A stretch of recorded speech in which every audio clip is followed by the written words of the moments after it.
I went through that phase, and just like debt piling up and just kind of feeling, how am I going to get out of this? Do I need to think about changing careers or taking drastic action? I got lucky. I won't try to sugarcoat it, but I kept grinding. And it's like one of those things, like, I don't know what else I would do for a job. I'm sure I'd find something, but like, this is what I want to do.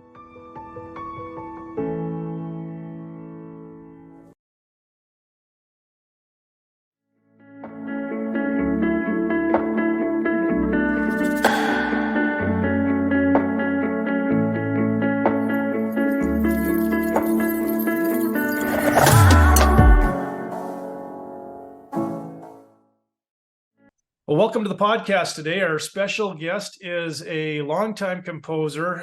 We'll call him a very successful composer, especially in the TV and film space, Matt Novack. So, Matt, I'm excited to chat with you.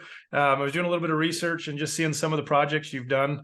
You've done some very fun ones, but I think as what impressed me most is you're a guy that's been doing TV series as a composer, and those are not easy. And so for our guests, I think we definitely would love to kind of find out, how did you end up getting into that world? And then how in the world do you survive the tight deadlines that some of these TV series have for music? So I'm sure you've never had a late night working on music, right? Oh yeah, never at all. No, it happens from time to time. But first of all, before I get in a tangent, it's great to be with you. And it's great to meet you. And this will be fun. Well, it's going to be fun. So let's kind of rewind back. Just explain how you got here. I know you went to USC, and you've worked in several jobs, but kind of when you were a kid, were you one of that kid that loved to play piano, or you had a mean mom that made you practice? How did you just ending up in music at college?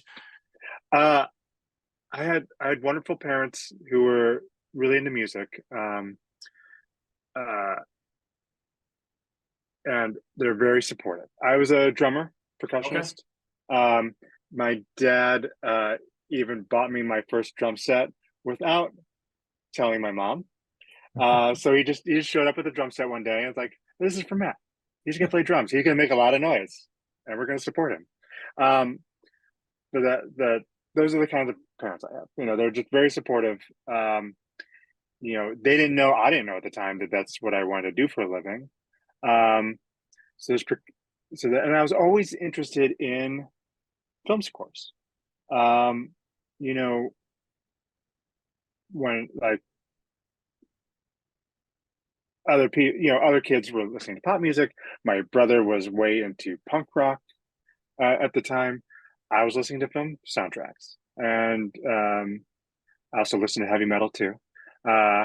I was a huge Metallica fan when I was in high school. Well, Metallica is about as good as a film score. You put that and mix it with a little punk Pennywise, and right, some of those. And I mean, you want to talk drummers? If you're a drummer, I'm sure you've heard of Pennywise or heard some of their stuff, right? Yep. So. Yeah. Nice. So yeah, that's how I started, and then I was an okay student. We talked about this, before we started recording, but I was really into planes. I considered going into aerospace engineering. But then the music bug hit me, and I I really like music. I like film music. So I ended up applying for college. I got into a good percussion program at Northern Illinois University. They also have a fantastic jazz program, but I am not a jazzer. And I also studied composition as a secondary, and I eventually pivoted to composition fully. Got my bachelor's degree in composition, and then went to USC and did their film and TV scoring program, which led to me getting work right out of graduating that. They actually helped me get my first job, and which was fantastic. And yeah, that's the very short version of how I got my start. And so as you were, I mean, when did you start writing music? Was it in college, or were you already coming up with stuff when you were, with your drums when you were in a band as a kid? Probably. Yeah, I was in band. I started writing in high school. I wrote a couple. I wrote a piece for vibraphone, another piece for percussion and timpani. Um, that I am hesitant to pull those compositions up these days because that was a long time ago and I didn't really know what I was doing. But yeah, I was like playing around and figuring things out, and and writing came out of that, and yeah, and it's like I knew I wanted to be a writer, um, but I think I at the time when I started college, I figured I was a good percussionist. Um, so like, well, that seemed more the appropriate music route. Um, uh, Long story short, I was studying both percussion and composition in college and undergrad. Long story short, I actually developed problems with my wrists, so I Mm. had to at least take a break from profession for a while. Um, but that's when I kind of decided to pivot to composition. I'd always planned to maybe do composition as like a graduate program, like a master's degree or something. But that just kind of forced me to pivot to composition fully, so I could do that, finish my classes, finish my degree, and is when I really started studying it with some great professors, and really digging into music theory. That it I started loving it, and it dawned on me that this was the appropriate path for me. As much as I miss playing percussion, I still play a little bit. I used to try to like small percussion on some scores. I try to, but yeah, that I kind of found my way into composition. Like Yeah. I always knew it, but it that's kind of the circuitous route I took. So if you were to, I mean, because you ended up coming out of school and you said you had a job right away. I know there's lots of people that'll go to school and they think they want to, do film or TV, things like that. What what advice would you have for that student or somebody that's kind of going through school now and hoping they can somehow have that happen? What are some things that they should be doing, or the advice you'd give if you were giving yourself advice going backwards? Yeah, I think I would think meet as many people as you can. Networking is so key. It's one thing I'm actually trying to be better at it this year. I mean, been doing this for almost 20 years, and I still need to get better at networking. Um, like that first job out of school, it it it kind of just occurred to me that that was my first recommendation. A composer reached out to one of my professors, like, "Hey, I'm looking for an assistant. Do you know anyone?" And he's like, "Yeah, you should talk to Matt." Um, and that's how I get most of my jobs. Like, "Hey, I'm looking for a composer. Do you know anyone?" Yes. Here's call Matt. Um, and so yeah. Anyway, going back to the advice, meet as many people as you can. I recommend being a working for a composer, being a composer assistant. The USC program is fantastic. Um, it's I think it's still a 1 year program, um, and it's a lot of they throw a lot. It's like a boot camp for film composing. It's uh, they get you started. They teach you everything you know to at least get started in the industry. But I also feel like I learned more actually working for a composer. I worked at assistant on a show, a film, Mhm. and so I get actually like seeing a composer working through their process. Um, I think the USC program is fantastic. I mean, I don't mean to. It's like I think any program like that has different goals. Right. It's like but it's not until you can't you can't like just sit there and like score, watch someone learn how to score an entire film. That would be the entire program, just one thing. But if you can get a little bit of everything, Yeah. that's what you'll see. That's what I'm sure other film programs do. But So, I mean, with that program, is there, I'm not super familiar with it. Is there several dozen people going through it at the same time? Is it a really small group? So really tight group? it's a pretty small group. Our group, it was about 20 people, and we're all friends these days. Still to this day, I should say. Um, uh, and it's like you would think. I think other programs are like. I think it's hit or miss, and people are different. But you would think that because we go to this program, we're all trying to be composers. That'd be some competition, but we all got to be really close, really good friends, and we cheer each other on. Um, some of my classmates are doing really well. Actually, two of my classmates just got nominated for Emmys this year, so it's like, oh, good job, That's guys. awesome. Yeah, I was just at a thing last night for Emmys. One of them was there, and it's but it's and I think it's been really nice to having like because it's having like sometimes we work together, sometimes a lot of times we work on our own things, but just like being really kind of happy and proud for my classmates and my friends, like I have other composer friends that I didn't go to school with, but just really seeing them Yeah. succeed and grow. Great. So for those, and I don't think a lot of people appreciate sometimes what goes into TV, just the music that goes into TV series. I'd love to just hear your take on what's kind of that process. So if somebody's thinking, okay, I think I want to do this, or what is it like to score a TV series? It depends. It can be really tight. The schedules can be very tight. But it's fun. It's and the tightness, tight deadlines really kind of force you to make decisions. So sometimes it is kind of nice to have a deadline looming. Like, oh, okay, I got to get this done, get this idea out. There's a saying, first idea, best idea. It's like, okay, this idea, I have this idea. It's great. Put it down, move on. Sometimes that works. Sometimes I do that, then I look back, like, oh, I could have done something different. But yeah, it's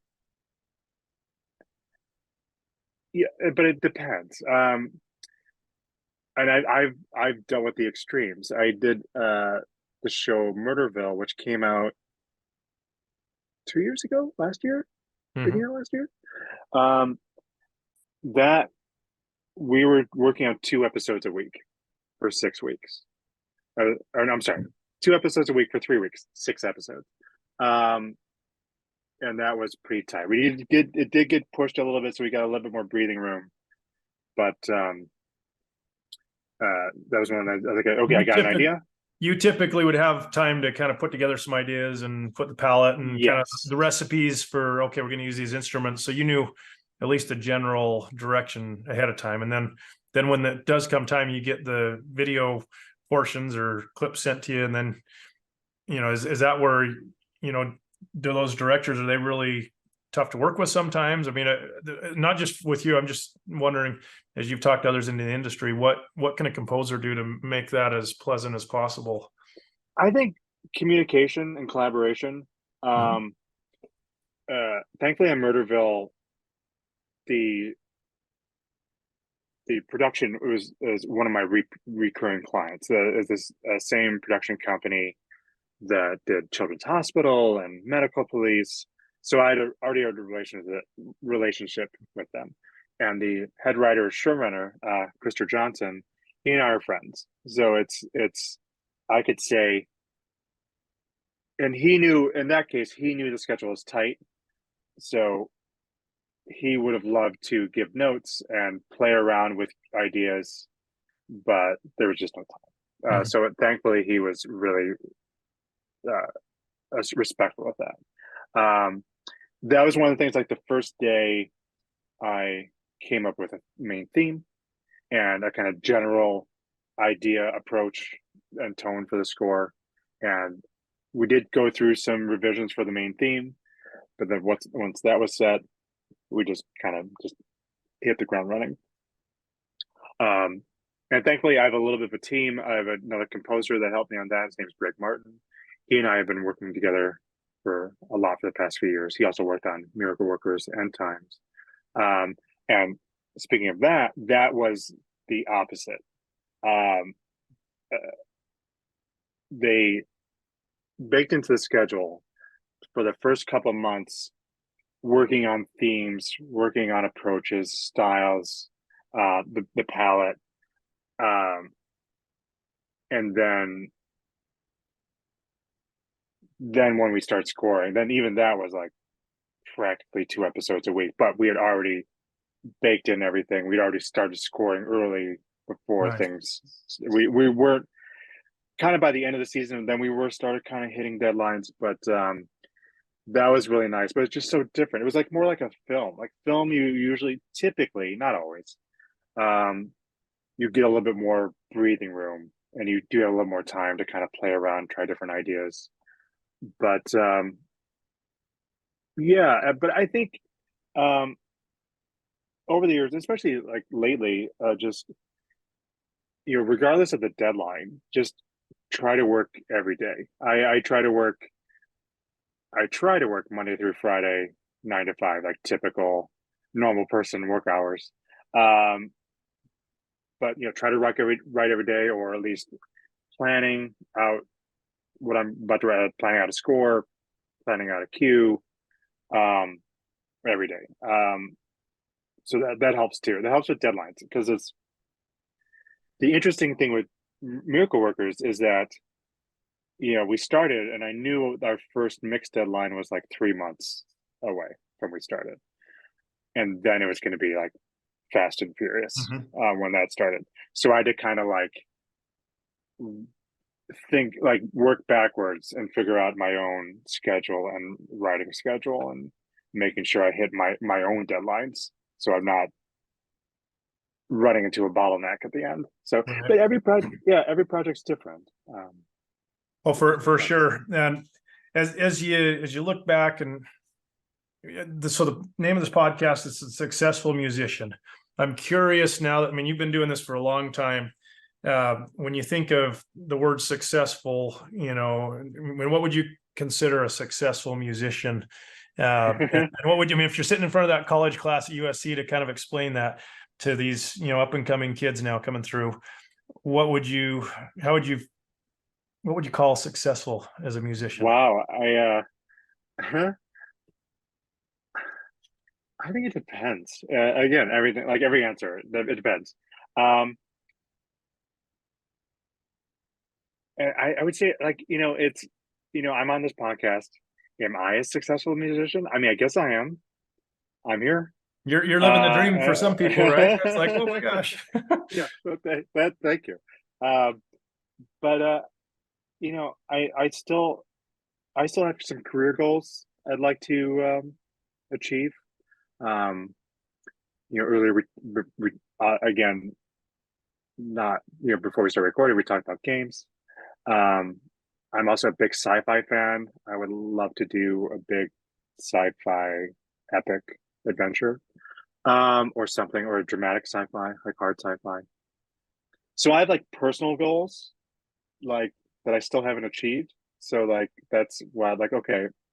But on the other hand, I do make a living as a success, as a composer. So that is a success. I I recently like got out of credit card debt, and it's just like, because it's like, that's another thing, like being a composer, it can be an expensive undertaking. Well, and then a lot of times you have to do stuff up front, and you hope that somebody's going to like it, because a lot of times they'll decide, oh, they don't like it, and you just spent 2-3 months working on something. Exactly.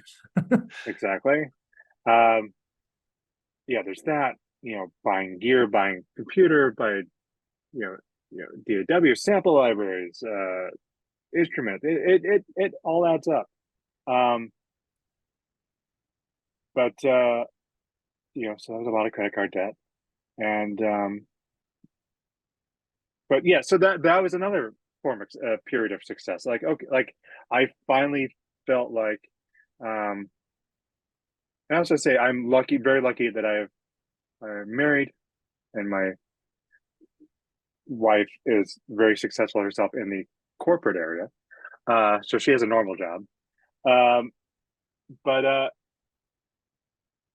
so like having that support was really helpful. I'm getting sidetracked, but you know, finally feeling like financially stable Mhm. um, was a Which form of often success. isn't the case, and I know for a lot of musicians, they just expect that they're going to be, a poor musician that, just barely Oh, scrapes by. And I think that's a mentality that, and I think in a lot of ways that holds a lot of us in the music world back, that, you just don't think that it's even possible to make a living. And so, they throw away their dreams and, yeah, go to a corporate job, it's whatever you want to call it. yeah, exactly. I completely agree, and I went through that phase, and I just like, you know, debt piling up and just kind of feeling, you know, how am I going to get out of this? Do I need to think about changing careers? Right.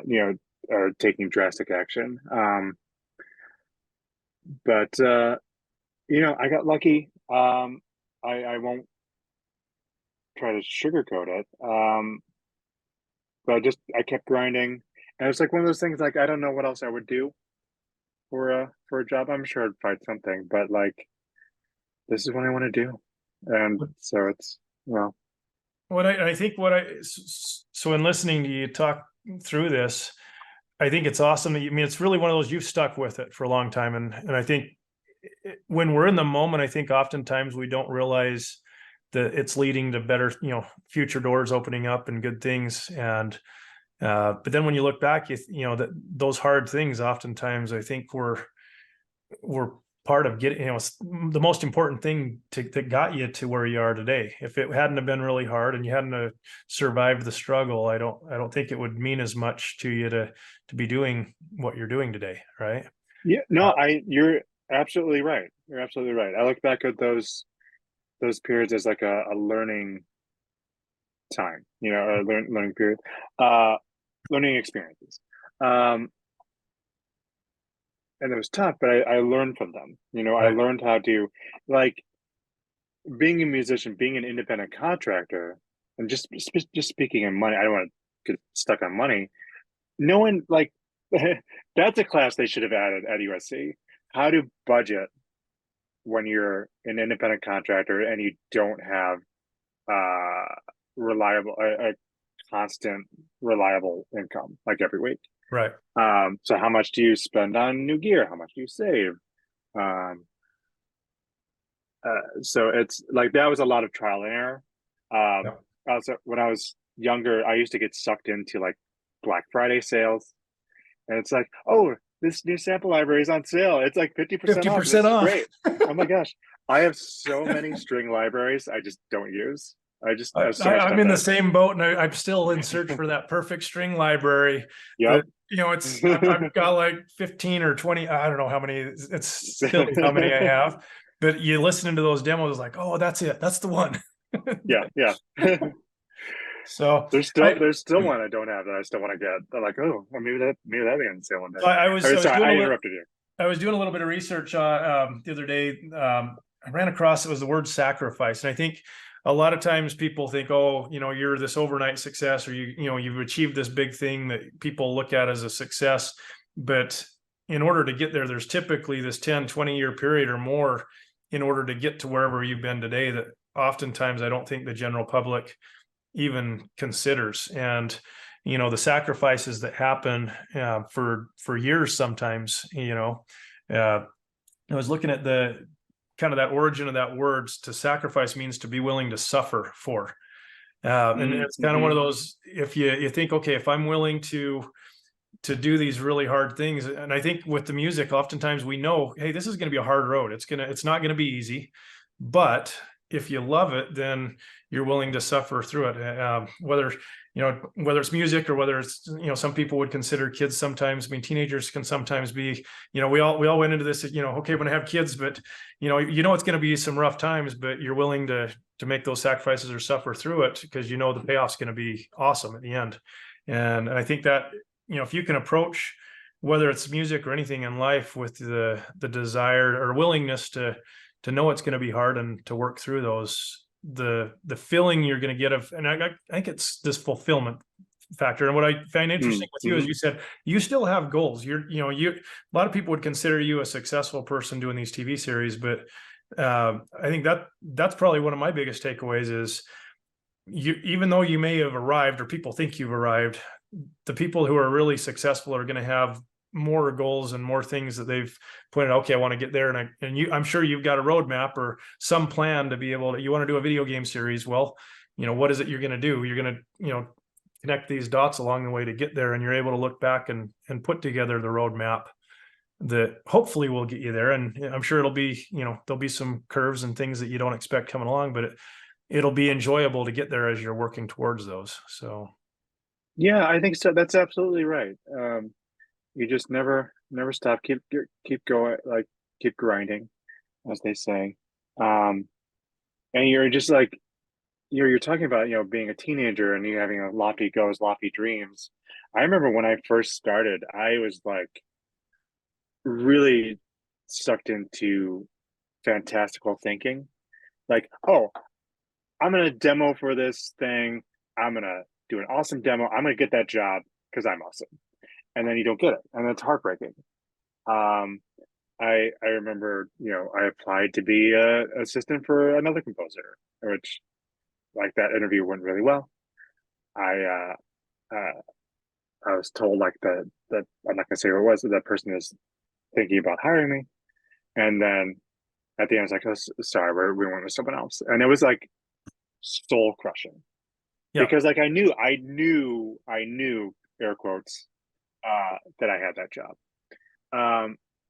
But I learned to like that's just part of the business. It's same with actors, same with writers.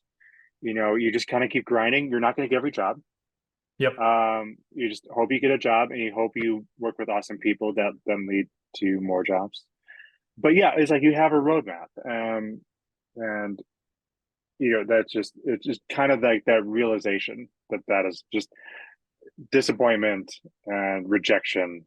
Yep. Is part of the job. As soul crushing as it is. Soul crushing or humbling. I mean, you go into that thing and you think you got it, and you get humbled really fast. And I see there's kind of some similar traits I see in these composers that I've chatted with over the years. That it's very rare that I would say that there's a composer that's thinks they're all that's been in the business very long. They're very much a humble, willing to listen and learn, and it's not necessarily my way I can't even think of a single person I've talked to that's in doing what you're doing that it's my way and it's they know best. It's this collaborative effort. And speaking of words, I love to kind of these origins of words, but humble, that word I think describes that group, but it actually comes from a Latin word of humus. If you know what humus is, if you're a farmer or agriculture person, humus is that kind of most fertile soil that exists. And so that's where that word comes from. So if you think about, being successful especially as a composer or in anything, you need to be humble enough that when the rejection or when the learning opportunities come, that you kind of take in that feedback, and be willing to listen to the director, the producer, all these, the music supervisor, whoever it might be, and take that in and learn from it. And that's going to help you to grow and find that success in your career. So, yeah, well, that's amazing. I did not know that about the origins of the word humble. That's absolutely right. Yeah. Just thinking, so I know we're getting short on time here, but things as you look at all of the different things that you've done, you look back on your career, what are some of the things that I guess you feel most proud of, or some of those biggest accomplishments that you look back on and think, man, that felt the best to accomplish that thing? I still look back fondly of my first show, Children's Hospital. That was my breakout hit. I'll listen to, especially the later seasons, which, that was like another, like, speaking of like, I called USC a boot camp. That show was also a boot camp, especially in the later seasons. I feel like maybe I'm getting a tangent, but there was a lot of parodies. Every episode was a different parody, so I learned a lot from that show. But I look back at those, I listened back to those cues, look back at those episodes, and I'm really proud of, like, I could actually like see my journey as a composer, like looking at the cues from season 1 versus season 7. I can really see myself growing as a composer, but I can also see I can see where I still need to go. Yeah. But isn't it interesting as you go through those, like even in season 1 at the time, you felt like that was your best work, and I'm sure you gave everything you could to make that successful. And then, multiple seasons later, you look back and you're like, oh my gosh, I can't believe, that one thing I did was, you were so proud of it at the moment, but it's so fun to look back and see the growth as a musician. I think the key, one of the key takeaways I also learned from talking to lots of music people is just continue writing, continue doing it, whether you're making money at it. I think the whole success of making money is, kind of this thing we make up. You don't necessarily have to be making money to find happiness and success. It might be just sitting at a piano bench with your daughter who's 6 or 7 years old and being able to enjoy having her sing a song along with you. I mean, maybe that's your success. And that, frankly, those paydays sometimes are way better than any dollar sign too. That's true. That's true. Well, Matt, gosh, this is fun. I want to keep talking with you, but if people want to go check out some of your music, I know you can go out on like IMDb and you can see all of your stuff. But where should they go if they want to just check you out or sign up to be on an email list or be part of your world? Yeah, definitely go to my website, mattnovack.com, all one word. Novack ends with a CK, Novack. And we're going to we'll put that in the show notes. So if you're listening on the podcast, you can just go and click that and find that. But anything else? I don't know. Go watch Miracle Workers End Times. It's currently on TBS. As of today, as we're recording, there are 2 episodes left of the season. After that, I think it's going to make its way to Max at some point. There's that. I also help out. I do some additional music on Harley Quinn, which is also streaming on Max right now, the latest season. So yeah. There's some music on my website.